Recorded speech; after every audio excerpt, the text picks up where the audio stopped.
Congress has been organized by the Indian Youth Congress I.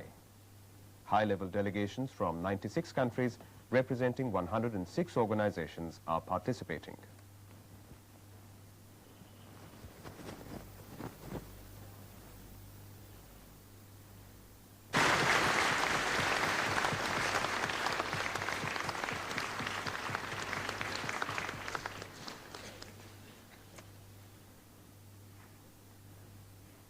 Inaugurating the conference, the Prime Minister, Mr. Rajiv Gandhi, made an impassioned appeal to the world leaders to force the few nations still supporting the racist regime to apply comprehensive sanctions against Pretoria to make it talk to the black people.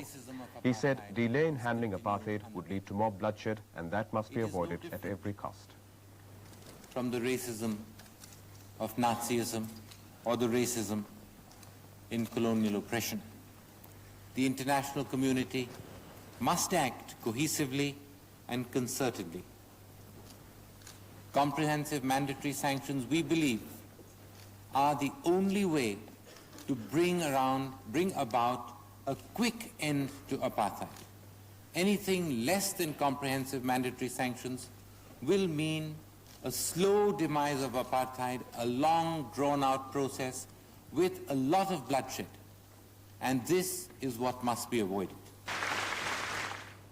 The South African leader, Mr. Nelson Mandela, who's in jail for the last 24 years, has sent a message from his prison cell. The Youth Congress I President, Mr. Anand, flown by a special plane from New Delhi this morning.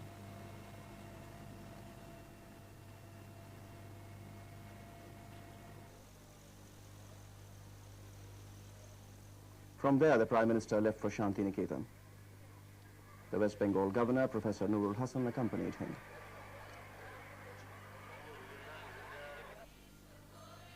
A warm welcome was accorded to Mr. Rajiv Gandhi at Shanti Niketan. Mr. Gandhi is also the Chancellor of this university.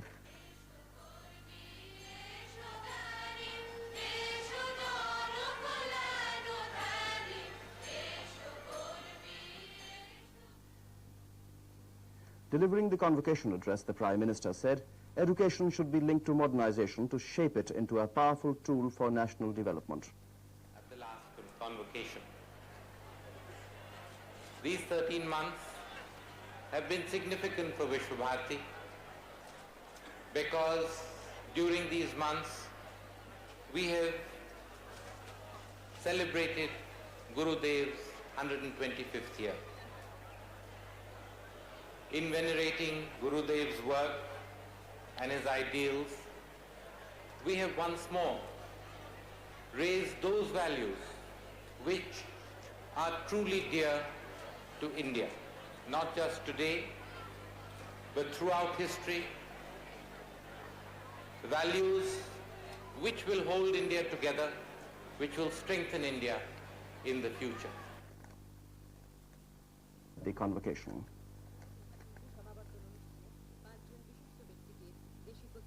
They include Mr. Bibhuti Bhushan Mukhopadhyay,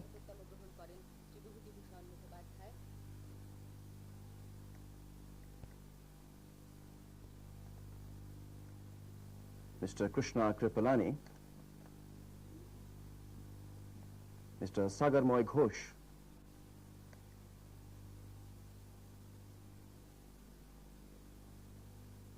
and Mr. Misulav Prasa. Mrs. Mrinalini Sarabhai was given the award in absentia.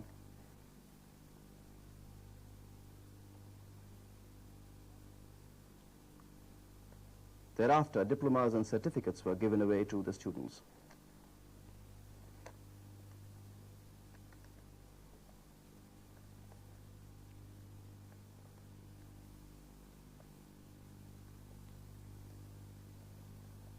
The presence of Mr. Gandhi gave a valuable opportunity to the students to meet and talk to him. In society. And there can be nothing more indicative of the values going wrong of society, showing a certain sickness, when we start putting a certain value on a human being or a bride, that this is her value, 2 scooters and a refrigerator and a whatnot and a whatnot. There's nothing more ridiculous than that. We ourselves have taken some very strong steps in legislation. If within 7 years of marriage a bride dies and there are some circumstances indicative of harassment, then the onus will be on the husband and the family of the husband to prove that they are innocent. This is exactly the reverse of what it is today, and for the first time we have changed what has been the basis of our law, which is you're innocent until proved guilty. On this count we have changed it that you're guilty unless you prove yourself innocent. Subsequently, Mr. Gandhi visited Sriniketan, the Center for Rural Development. This was conceived of by Tagore as the rallying point of his scheme of education, in which he wanted rural reconstruction as part of the curriculum of Vishwa Bharati. The Prime Minister went round the institution.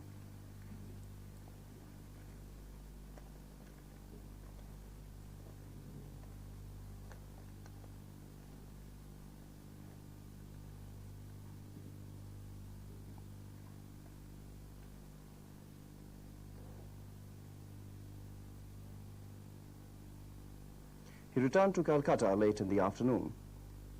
He was received by the State Chief Minister, Mr. Jyoti Boshu, at the RCTC helipad near Maidan. The Mayor of the city, Mr. Kamal Boshu, was present.